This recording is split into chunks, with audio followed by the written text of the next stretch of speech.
up, y'all? I'm Sheila J, and welcome to the Diva Dish. This video is my review and recap of Hulu's original series, Handmaid's Tale. We're in season 4, and this is episode 8, Testimony. This episode was actually directed by the star of the show, Elizabeth Moss. Now, before we jump into this review, if you've been here before, welcome back. If you're new, join the Dish Mob. Hit that subscribe button and that notification bell so you can be notified when I drop a new video. The first half of this video is my review. It is spoiler-free. The second half is my recap and breakdown where we spill all the tea. So if you don't want to know what's going to happen, you might want to cut it off. So this episode is really centered around June and her testimony in front of this court. So the main players in this episode are June, Serena, Aunt Lydia, and Emily. There are 4 major plot twists that I will not reveal in this review, but if you want to hear more about them, stay for the recap because they are pivotal. All right, so like I said, the majority of the plot of this episode is centered around June testifying about what happened to her when she was under the care or command of the Waterfords. So you can tell, though, in this episode that June is really, first of all, mad, angry, almost foaming at the mouth. She wants a fight. She is ready to rile up anybody around her that is also itching, thinking about a fight, okay? She's mad. You can tell she's also having issues with connecting to Luke. She's fortunate to have Maura and Emily, her friends, who were in Gilead with her, who understand her issues. But Luke, on the other hand, does not. Got the old June, of course, trying to reconcile with the new June. Yeah, she's just going through it. So the plot twist with June, I'm not going to give you the twist, but I'm going to tell you she is surprised by an unorthodox line of questioning during her testimony. All right, so let's jump to Aunt Lydia, child. Aunt Lydia is back. She has been restored her power, but you can tell that she is trying to find out where she fits. She's been through it. She was stabbed. She almost died. I think it was like the 2nd or 3rd season because Emily almost killed her. They've run away. They've come back. It's been a lot. But Lydia in this episode gets a serious blast from the past that I can tell is a course changer. She also makes an unlikely alliance that I did not see coming, that I'm sure will be pivotal through this series. Moving on. So then we go to Serena. So Serena, of course, as we saw in the last episode, June was on that head, asking her, do you understand me? She, too, is also struggling with the things she did in the past, because she was clearly remorseful. Granted, it was probably for her own self-interest, but nonetheless, she recognized that, beating people and forcing them to have sex with your husband is bad, okay? It's not nice. She also makes a surprise alliance. Yeah, moving on. Overall, I thought this episode was super intense, beautiful direction, the acting, amazing, storylines, compelling. Emily has this blast from the past that she doesn't want to deal with that is very pivotal in her character arc. Yes, I'm telling you, I get this episode 5 dishes out of 5, baby. Yeah, it was excellent. So, all right, we're about to jump into this recap. So if you want no spoilers, go and watch the episode. It was amazing. Come back and watch the recap and tell me what you think. All right, so the episode opens. June is cutting her hair. It's a new June in town. Okay, so then it cuts to June. She's at her handmaid group, her handmaid circle. You can tell Maura's leading this. The camera zooms in on Maura, June, and Emily. So we can tell they're going to be pivotal players in this episode. So they're in the circle, and the first line that's uttered is, I felt helpless. It's by another ex-handmaid, and she was talking about her post and how she felt helpless, going through all of these, hardships and abuses, and they were championing June. Like, oh my God, June, you're so lucky. You're going to be able to, have your voice heard. You're going to be able to stand up to the oppressor, power to the people, but I know you're probably so nervous. No, I know you're probably just so afraid of what's going to happen. Not at all. I can't wait. Okay. June lets it be known. June ain't scared. June ain't afraid. June ain't nervous. June is ready to spill the tea. Moving on. So then we cut to her and Maura having a conversation. And she's like, you ready to kick me out of your group? Because Maura was kind of looking at her like, when she said, I can wait. Maura was like, calm down.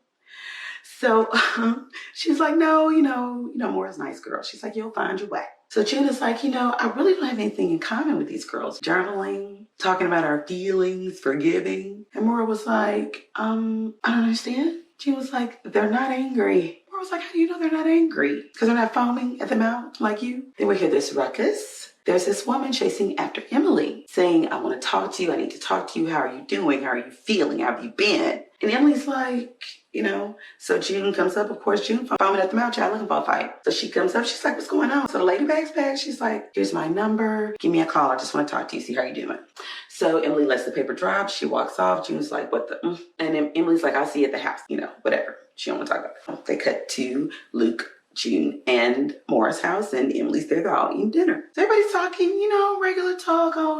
Maura's like, I got this coding class. It's really giving me the blues. And Luke is like, how was your day? How was the meeting? June, who was Iris Baker? That lady at the meeting that was chasing you. What was that about? So then Emily says that she was an aunt. She was a Lydia. So June was like, an aunt. So she knew it was some muck shit going on, okay? So Emily's like, but I don't want to talk about it. Some grave things happened. No sense in bringing it back up. Let's move on. So then we cut to her and Luke doing dishes. And Luke is asking her, do you want me to go with you to testify? And she's like, no, I don't think it'd be a good idea. You're going to hear about all these terrible things that happened to me. I think it'd be too hurtful. Maura walks in, she goes upstairs. So she's standing in the side of the stairs listening to them talk. And basically, Luke is frustrated. He's like, I don't know what to do. I keep trying to make a connection. Yeah, we've been physical. Yeah, we've, done all those things, but she feels like a stranger. Essentially, she is a stranger. And of course, she's hearing all this. And, Maura's like, just give her time. You can't put a timeline on healing from trauma. And he's like, well, maybe I need to know what she went through. Probably angling that he's going to go to that trial anyway. Moving on. So then we cut to the jail, the plushy jail that Fred and Serena are in. He walks in the room. She's reading a manuscript about some foul shit that he did to this Jezebel child when they were, would go to the little fun house, the juke joint. He was like, you are such a...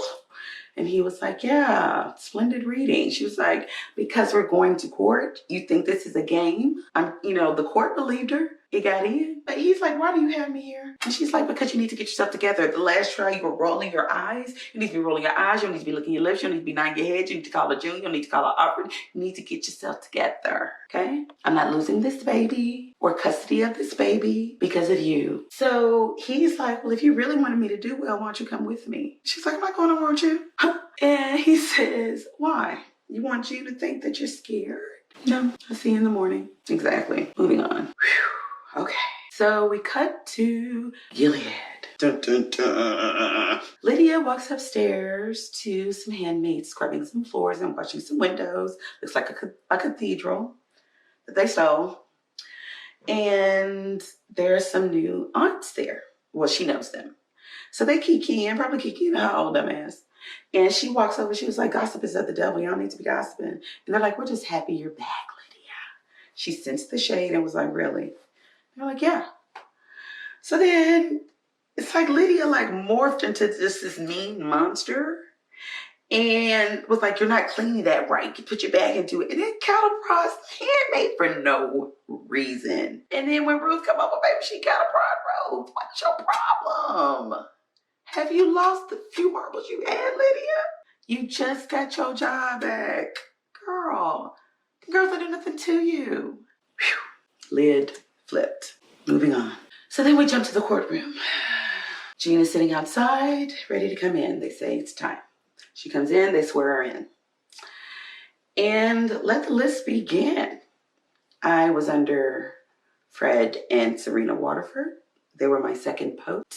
I was imprisoned. I was raped. I was abused. I was beaten for 3 consecutive nights a month. When I was ovulating, I was raped and held down by Serena. When I was 9 months pregnant to induce my labor, I was raped by Fred Waterford and his wife held me down. Then, I left one out.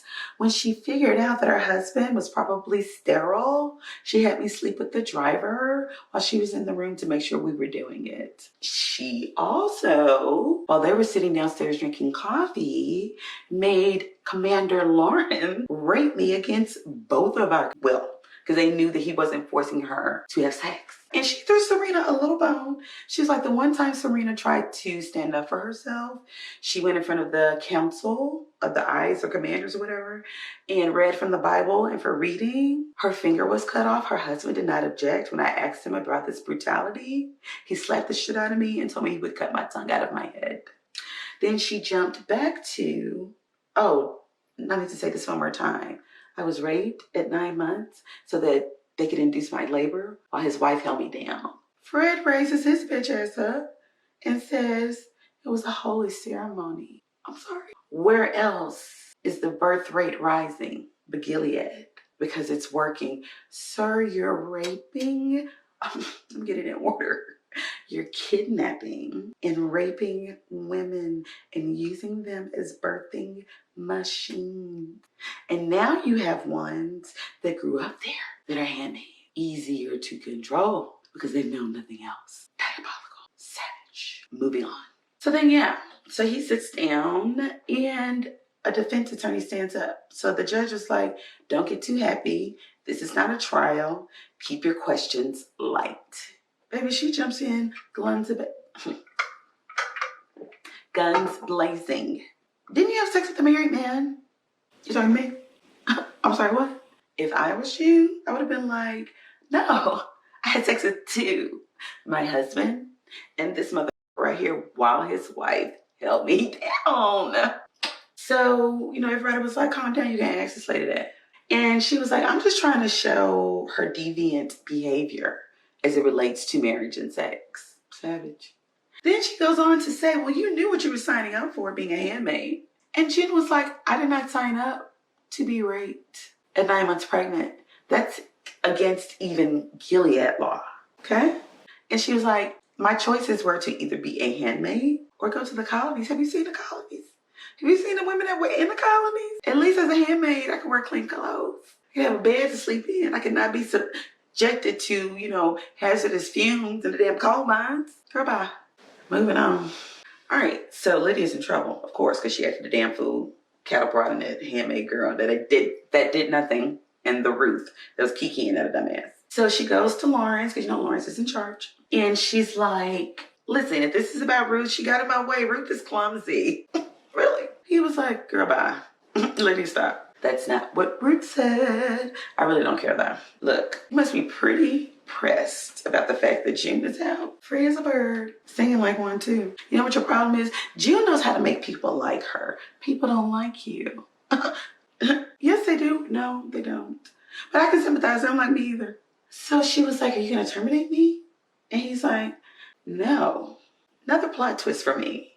I thought Lawrence was a good guy, but he basically tells her, you can't be around here beating on these girls, catapulting these girls for no reason, or the aunts, or anybody else. But I understand you like to inflict pain. No, I don't. Yes, you do. And we found this girl in Chicago, a runaway. She's caused a lot of problems. He slaps the file down. Another plot twist. Blast from the past, child. It's Janine. And Lydia looked like she about to get one right there. Like, she's so moody. He was like, you failed. She was under your command. June was too. This completely reflects on your lack of doing your job.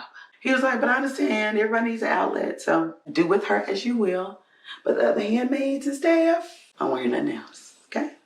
Savage. Poach me. Moving on.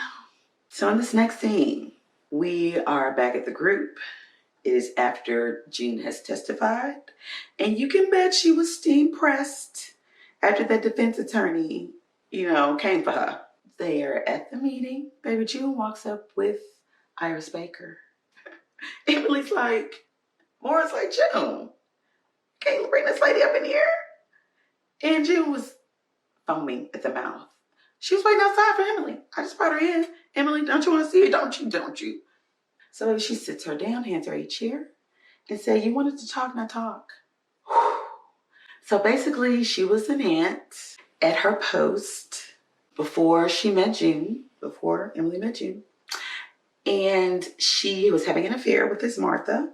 She found out about it and told the eyes. They hung the Martha in front of her, and they circumcised Emily, lady, I no longer have a clitoris because of you. I can't get a, well, you got the G. Yeah, I'm missing parts. She was like, could you ever forgive me? No. Emily walks off. The lady is on her knees bawling. June is like, you came into this country illegally, dressed like a refugee, thought you could come here and live your life la-ti-ta after all the mess and ish you did in Gilead. Why the fuck should we forgive you? Moving on. So it cuts to June and Luke having dinner. June smiling ear to ear. I ain't seen her smile all episode, y'all. Like she had tasted fresh blood. You know what I'm saying? I mean, she was giddy almost from roasting little Irene, child. So Luke was like, how was the meeting? She's like, good. It's good. He's like, oh, okay. All right. So he was like, I didn't know how it was going to affect me hearing all that testimony, but, now I know it all. Maybe we can move on. A little soon. Luke, take your time. She's not ready. And you can tell, you can see, the resistance in her, right? But she comes over and she starts kissing him and she's trying to get it on. You can tell that's really really the only way she can extend that connection because she's just so shut down emotionally. And, she was basically like semi trying to rape him. Like she was very aggressive. He was like, stop, talk to me. Pissed her off. She walked off. Pressed. Both of them. Moving on. Once again, we see Lydia in this red, y'all.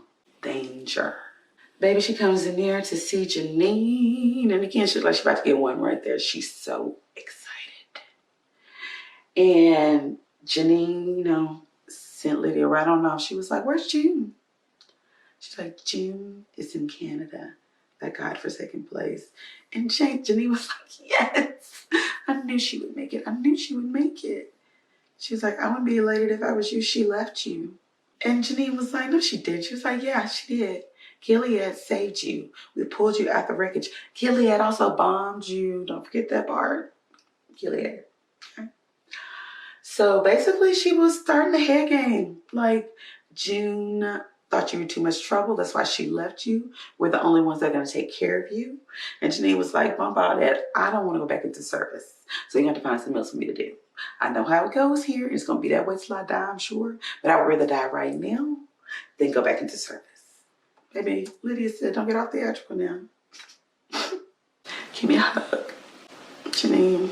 Fingers crossed. Moving on. So the next thing we cut to, it's Emily and Maura in the park. And Maura's like, aren't you still impressed about you bringing that lady up in there? I'd be hot if it were me.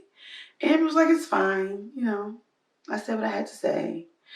And Maura was like, why don't you go talk to her by herself? And to Maura's point, she was right. She was like, she'd make a hell of a witness. And she said she'd do anything. She was an aunt. She knows the inner workings, probably more so than we do. She would be a hell of a witness against Fred. So Emily's like, you know what? You're right. I'll go see her. She goes and sees her. And Irene has killed herself. She has hung herself from a tree. So in this next scene, it cuts to Fred and Serena. They're getting ready to go to court. Fred is like, oh, we got a big crowd of protesters out there already.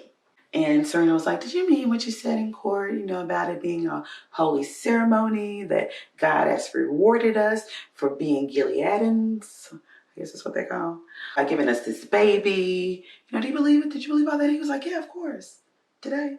They walk outside, and I was praying, I was hoping, I really thought that it was a dream sequence at first, because these were supporters, free people who were like, praise be Serena. Blessed be the Waterfords. Huh? Did y'all hear what they did? Y'all think that's okay? And baby, Fred and Serena walking like they goddamn John F. Kennedy and Jack Hill was somebody child. Moving on. Anyway, so then we cut back to the circle. They're talking about Irene. And Maura's like, I know everybody is, really probably feeling some kind of way about Irene, but this is our circle. Let's talk about it. June says, Emily, how do you feel about it? I feel amazing. I'm glad she's dead. And I hope I had something to do with it. June, there you go. There you go. Then the other ladies, this one was like, if my aunt Lisa and my commander were here, another girl, if my commander were here, I would cut his dick off and make him eat it. Another girl, if my mistress was here, I would take a broomstick. More was like, whoa, whoa. Anger is a valid emotion, but we shouldn't live in it. June was like, why not? Why can't we be as furious and as angry as we want to be?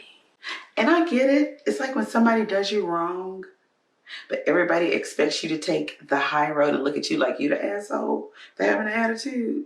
I get it. Moore was like, that's our hour. Time to go. Jean was like, I'm willing to stay after if anybody else want to stay. I'll stay. I'll stay. I'll stay. Very Fight Club tease, child. All I got to say is there will be blood. Yes, Serena, June, and Lydia. All three of them. Plus June's little militia, vigilante Fight Club child. All fueled by anger and rage. There will be blood. And let Fred get off. Serena get off. 2 more episodes left. I'm excited about it. Binge this season if you haven't already. It's amazing. Again, thank you so much for watching the video. Please like and subscribe. And I will see you guys next time. Bye.